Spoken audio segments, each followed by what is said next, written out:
Big TV భక్తి సమాచారం WhatsApp ఛానల్లో జాయిన్ అవ్వండి. అన్ని విశేషాలు ఎప్పటికప్పుడు తెలుసుకోండి. కాబట్టి ఆ పిల్లవాడు చిన్నతనం నుంచి అపారమైన కవితా ధార. తల్లిగారు వెళ్ళిపోయారు. ఇక తండ్రి గారిని మా పిల్లనిస్తామని ఆయన పాండితీ ప్రకర్ష, ఆయన సత్యవాక్ దురంధత, దానికి తోడు ఆయన యొక్క మంత్రోపాసన శక్తి, ఆయన యొక్క శాస్త్రముల యందు ప్రవేశము చూసి ఎంతమందో పిల్లనిస్తామని వెంటబడ్డారు. ఆఖరికి చూసి కర్రావారి పిల్లనిచ్చి చేశారు. కర్రావారు ఉన్నారు సభలో. కర్రావారి పిల్లనిచ్చి చేశారు. ఆమె పేరు విశాలాక్షి, బహుగొడుసరి. ఆమె భర్తకి తగిన ఇల్లాలు, మహాపతివ్రత, ఆయన్ని అనుగమించేది ప్రతి విషయంలో. కానీ గడుసుతనంలో భర్త ఎంత గడుసువాడో, ఎంత సరస్వతీ కటాక్షం ఉన్నవాడో ఆమె కూడా అంత గడసరి. ఆమె వ్యక్తురాలైనప్పుడు కాపరానికి పంపించి ముహూర్త నిర్ణయం చేశారు. చేసి మామగారే స్వయంగా కోడలికి ఉపదేశం చేశారు, గణపతి మంత్రమును పరదేవతా మంత్రం. ఆమెని ఒకసారి అడిగారు మామగారు, నీకు గణపతి మంత్రం ఎక్కువ ఇష్టమా, ఉపాసన చేసేటప్పుడు పరదేవతా మంత్రం ఎక్కువ ఇష్టమా అని అడిగారు. తండ్రి కొడుకు అన్నం తింటున్నారు, కోడలు వడ్డిస్తోంది. ఆయన చమత్కారానికి అడిగాడు, ఎందుకని గణపతి మంత్రం ఎక్కువ ఇష్టమండి అందనుకోండి, ఆమె భర్తయ్యేగా గణపతి, కావ్యకంఠ గణపతి ముని. పరదేవతా మంత్రం ఇష్టమందనుకోండి, మరి భర్తకి సంబంధించిందంత ఇష్టం లేదని కదా. ఏమంటుందో చూద్దామని ఆయన నవ్వి అడిగాడు. ఆవిడెంత చమత్కారంటే ఆవిడంది, బాహ్యమునందు గణపతిని సేవిస్తూ ప్రత్యక్షంగా ఆంతరమునందు పరదేవతోపాసన చేస్తూ ఉంటానంది.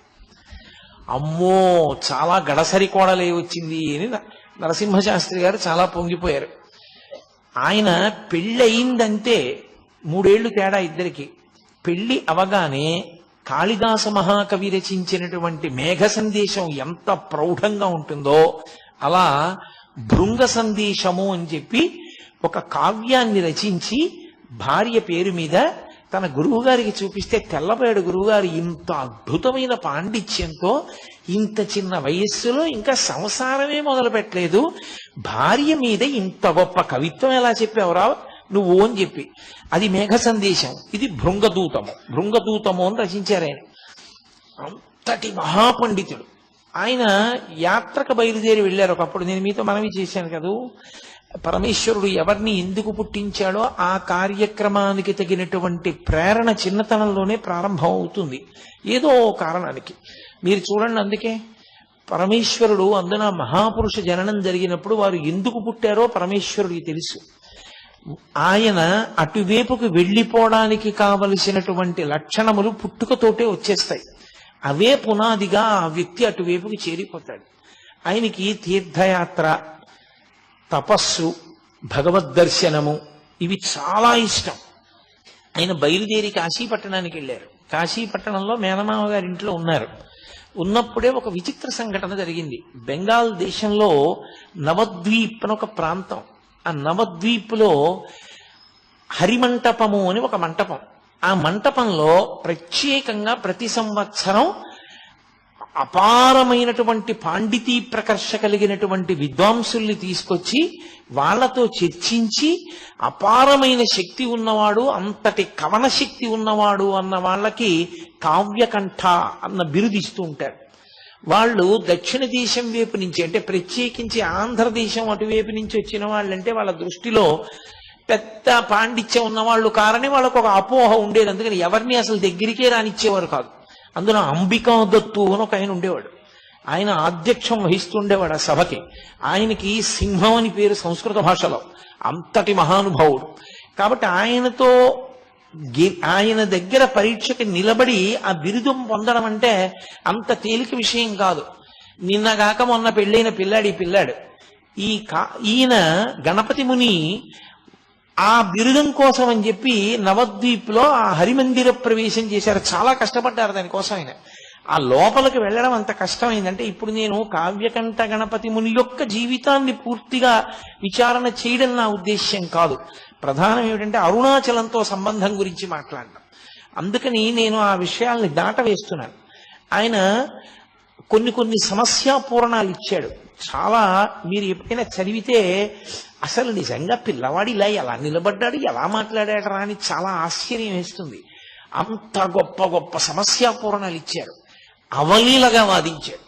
వాదించి ఆఖరికి ఎంత స్థాయిలో బెదిరించారంటే ఆ అంబికా దత్ అన్న ఆయన్ని ఈయనేదో చిన్నతనం చేసి మాట్లాడబోయాడు. ఆయన అన్నారు, గణపతి ముని, నువ్వు అంబికా దత్తుడివి, కన్న కొడుకువి కావు, నేను గణపతిని, కన్న కొడుకుని. నేనా నువ్వా, ఎవరెక్కువ, పరదేవత కన్నారు. తెల్లబోయాడు ఆయన.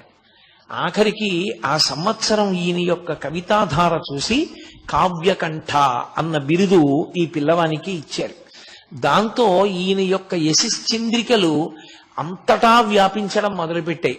సరే, అక్కడి నుంచి బయలుదేరారు, ఇంటికి వచ్చారు. నేను ప్రధానమైనటువంటి భాగంలోకి రావలసి ఉంటుంది కదూ.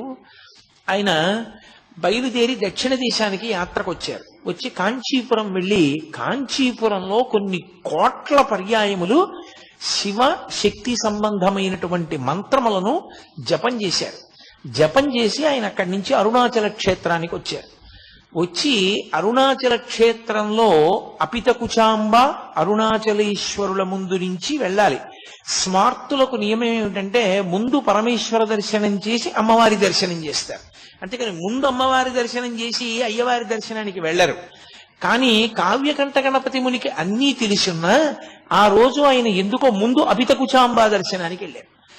ఆయన వెళ్ళి అపితకుచాంబ ముందు ఇలా నిలబడి చేతులొగ్గి నమస్కారం చేస్తున్నారు. అంతే, అమ్మవారికి అలంకారం చేసినటువంటి పువ్వులన్నీ జల జల జల జల రాలి కింద పడిపోయి, ఓహో నన్ను అమ్మ అనుగ్రహించింది, గణపతి కదు, మరి గణపతి అంశ కదూ. ఆవిడికి అందులో కొడుకుని చూస్తే మహాప్రీతి. హేరంబుడిని పేరు మహానుభావుడికి. అమ్మవారు యొక్క కళ తగ్గించవలసి వస్తే శంకరాచార్యుల వారు ఎదురుగుండా గణపతి ప్రతిష్ఠ చేసేవారు. శ్రీకాళహస్తి క్షేత్రానికి కూడా ఆవిడ గణపతితో కలిసి వచ్చింది. కాబట్టి పెద్ద కొడుకు అంత ప్రీతి ఆవిడికి గణపతి అంటే. అందుకని చూడగానే ఆవిడ మించి పువ్వులన్నీ రాలిపడ్డాయి. చాలా సంతోషించారు ఆయన. అమ్మ అనుగ్రహం కలిగింది అనుకున్నారు. ఆయనతో పాటు తమ్ముడు శివరామ శాస్త్రి కూడా వచ్చాడు. వచ్చి ఆయన అరుణాచలేశ్వర దర్శనానికి వెళ్ళారు.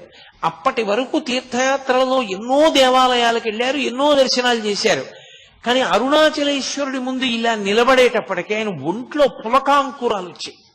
వచ్చి వెన్నుపాములో ఏదో విద్యుత్తు ప్రవహించినట్టుగా ఈయనతో నాకేదో గొప్ప అనుబంధం ఉంది, తండ్రి నన్ను పిలుస్తున్నావా అన్నారు. ఎంత పారవస్యానికి లోనై బయటికి వచ్చారు. వచ్చి దుర్గమ్మ దర్శనానికి వెడదామని వెడుతున్నారు. తమ్ముడు, అన్నయ్య నాకు ఆకలేస్తోంది, అన్నయ్య నాకు ఆకలేస్తోంది, అరటిపండు కొనుక్కుంటాను, ఓ డబ్బు ఇయ్యమన్నాడు. సరే ఏదో ఇచ్చారు. ఆయన 8 అరటిపళ్ళు కొనుక్కు తిన్నాడు. అయినా ఆయన ఆకలి తీరలేదు. కాసేపు అయ్యేటప్పటికి మళ్ళీ డబ్బడికి మళ్ళీ 8 అరటిపళ్ళు తిన్నాడు. ఒరే, నువ్వు ఇలా అరటిపళ్ళు తినేస్తే ఆరోగ్యం పాడైపోతుందిరా నీకు. అప్పుడే గణపతి ఉత్సవాలు పూర్తయ్యాయి అరుణాచలంలో. ఏకాదశి తిథి ఆ రోజున. ఎక్కడైనా అన్నదాన సత్రంలో అన్నం పెడతారేమో కనుక్కుంటానుండరా అని చెప్పి ఆయన వెళ్ళి అన్నదాన సత్రవుల్లో అడిగారు. ఇవాళ ఏకాదశి కదండి, అన్నదానం ఉండదు అన్నారు. ఏకాదశి ఉపవాస తిథి. వెంటనే బ్రాహ్మణ వీధిలోకి వెళ్ళి భవతి భిక్షాందేహి అని ఆయన యాచన చేశారు. అసలు ఎవ్వరూ ఆత్మహత్య చేసుకోకూడదు, ప్రత్యేకించి బ్రాహ్మణుడు అసలు చేసుకోకూడదు. అందుకే భిక్ష ఉపనయనం అవగానే భిక్షకి వెళ్ళమంటారు. భిక్షాటన చేసైనా బతికి శాస్త్రాన్ని 10 మందికి చెప్పాలి తప్ప తానే ఆత్మహత్య చేసుకుంటే లోకానికి మార్గం చూపించేవాడు ఎవరికా. అందుకని ఆయన బ్రాహ్మణాగ్రహారంలోకి వెళ్ళి ఇళ్ల ముందు నిలబడి భిక్షాటన చేశారు. తమ్ముడికి ఆకలిగా ఉందమ్మా, పట్టెడు అన్నం పెట్టండి అని. ఏ ఇంటికి వెళ్ళినా తలుపులు వేసేసుకుని నిద్రపోతున్నారు. లేదా ఇవాళ ఏకాదశయ అన్నం లేదన్నారు. ఇంత గొప్ప క్షేత్రం, ఇటువంటి చోట ఎంత ఏకాదశి అయితే మాత్రం పిల్లలకన్నా వండుకోరా? పిల్లలకి ఏకాదశి ఉపవాసం లేదు. అందుకని మరి పిల్లల కోసం అన్నం ఉండద్దు. వండుకుంటే ఇంటికి అతిథి ఎవరైనా వస్తారేమోనని కూడా పట్టెడన్నం పెట్టడానికి వీలు లేకుండా ఉన్నదంతా తామే తినడానికి కావలసినంత అన్నం మాత్రమే వండుకునేటంతటి స్వార్థపరులున్న పట్టణమా ఏమి తిరువన్నామలై అని ఆయన తెల్లబోయారు. వెతికారు వెతికారు వెతికారు వెతికారు, ఎక్కడా పట్టెడన్నం దొరకల. తమ్ముడేమో ఏడుపు, అన్నయ్య ఆకలేస్తోంది, అన్నయ్య ఆకలేస్తోందని. చిత్రం ఏంటంటే శివరామ శాస్త్రికి భగవంతుడి మీద ఉన్న భక్తి కన్నా అన్నగారి భక్తి మీద భక్తి ఎక్కువ. మా అన్నయ్య పిలిస్తే పరమేశ్వరుడు పలుకుతాడని నమ్మకం. ఆయనకి ఏం చెయ్యాలో అర్థం కాక కొండవంక తిరిగి పార్వతీ పరమేశ్వరులను అడిగారు, అమ్మా తమ్ముడు ఆకలితో ఏడుస్తున్నాడమ్మా, పట్టెడు అన్నం పెట్టవా అని చీకట్లో వెళ్ళిపోతున్నారు. ఒక ఇల్లు దాటుతున్నారు. ఆ ఇంటి అరుగు మీద ఒక యజమాని పడుకుని ఉన్నాడు. ఆయన గబగబా దుప్పటి తీసి పరిగెత్తుకొచ్చి పట్టుకున్నాడు వెనక నుంచి. ఏమన్నావు, అన్నం దొరకలేదా తిరువన్నామలైలో? కాశీపట్టణంలో వేదవ్యాసుడిని మహాతల్లి అన్నపూర్ణమ్మ పిలిచినట్టే పిలిచి, మా ఆవిడికి నియమం ఉందయా, ఏకాదశి నాడు సాయంకాలం బ్రాహ్మణులకు ఉపవాసం పోస్తుంది.